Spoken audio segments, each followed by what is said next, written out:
మా వంటగదికి స్వాగతం. మా వంటగదిలో ఈరోజు ఎగ్ ఫ్రై, ఎగ్ మిరియాల పొడితో ఫ్రై ఎలా చేయాలో చూద్దాం.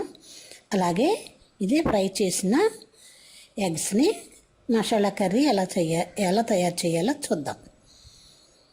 ఇలా ఫ్రై చేసినవి ఎగ్స్ అలా తినవచ్చు, లేదంటే ఇలా కొద్దిగా అన్నంలో కలుపుకొనేలా కర్రీలో వండుకుందాం. ముందుగా గుడ్లు ఉడికించుకొని పై పెంకు తీసి ఉంచుకుందాం. ఇప్పుడు వీటిని 2 ముక్కలుగా కట్ చేద్దాం. ఇలా ఈ 4 గుడ్లు ఇట్లా 2 చెక్కలుగా కట్ చేసుకుందాం. స్టవ్ పై పాన్ పెట్టుకొని 2-3 టేబుల్ స్పూన్ల ఆయిల్ వేసుకొని దీనిలో మనం ముందుగా ఉడికించి కట్ చేసుకున్న గుడ్లు వేసి ఫ్రై చేసుకుందాం.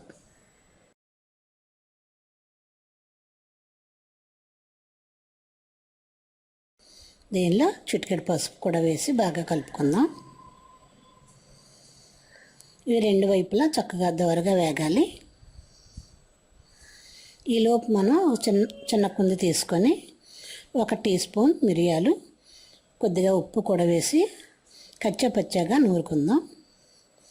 ఇది మరీ మెత్తగా కూడా పొడిగా అవ్వక్కర్లేదు, మధ్యస్థంగా నూరుకొని దీన్ని ఒక దానిలో తీసుకొని ఉంచుకుందాం.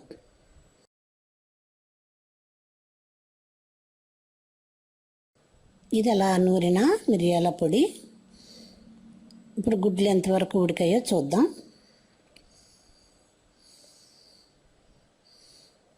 మిరియాల పొడి పక్కన పెట్టి గుడ్లని రెండో వైపు కూడా తిప్పుకుందాం.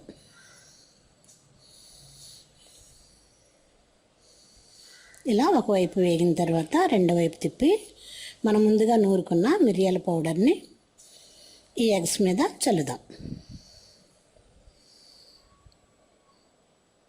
ఇలా ఒకవైపు చల్లిన తర్వాత రెండో వైపు కూడా తిప్పి ఇటువైపు కూడా మిరియాల పొడి చల్లి ఒకసారి కలిపి ఒక ప్లేట్లో తీసుకుందాం.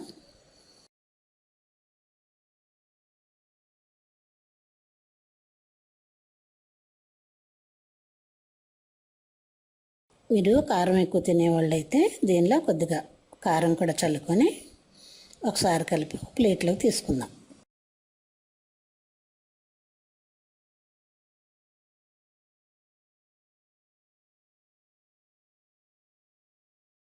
ఇలా ఇష్టం ఉన్నవాళ్ళు ఇలా తినేయచ్చు, లేదంటే ఇలా వేయించిన ఈ ఎగ్స్ని ఫ్రైలా కూడా అలా చేయాలో చూద్దాం.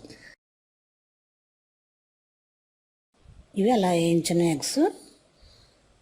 ఇప్పుడు అదే నూనెలో గుడ్లు వేయించిన నూనెలో కొద్దిగా జీలకర్ర వేసి ఒకసారి కలుపుకుందాం.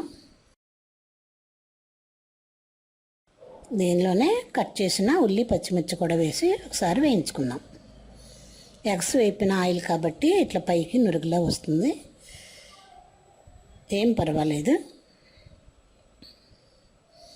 ఇప్పుడు ఇది వేగిన తర్వాత దీనిలో 1/4 టీ స్పూన్ అల్లం వెల్లుల్లి కూడా వేసి పచ్చివాసన పోయేంతవరకు వేయించుకుందాం. అది వేగిన తర్వాత చిటికెడు పసుపు, కొద్దిగా కారం, రుచికి తగినంత ఉప్పు కూడా వేసుకొని ఈ గ్రేవీకి సరిపడా ఉప్పు వేసుకొని ఒకసారి కలుపుదాం. దీనిలో కొద్దిగా అంటే 1/2 కప్పు వాటర్ వేసి ఉడికించుకుందాం. మరి ఎక్కువ కాకుండా టీ గ్లాసులో సగం వాటర్ వేసి 1 నిమిషం ఉడికించుకుంటే ఈ ఉల్లి పచ్చిమిర్చి ఉడుకుతాయి. ఇప్పుడు దీనిలో మనం వేయించుకున్న ఎగ్స్ వేసి 2 వైపులా ఒకసారి తిప్పి 5 నిమిషాలు ఉడికించుకొని స్టవ్ ఆఫ్ చేసుకుందాం. మా వంటగదిలో ఎంతో సింపుల్గా చేసుకునే ఎగ్స్ ఫ్రై, అదే ఎగ్స్తో మసాలా గ్రేవీ కర్రీ ఎలా తయారు చేయాలో చూసాం కదా. మీకు ఈ వీడియో నచ్చితే లైక్ చేయండి, షేర్ చేయండి. మా వంటగదిని సబ్స్క్రైబ్ చేసుకోండి. ధన్యవాదములు.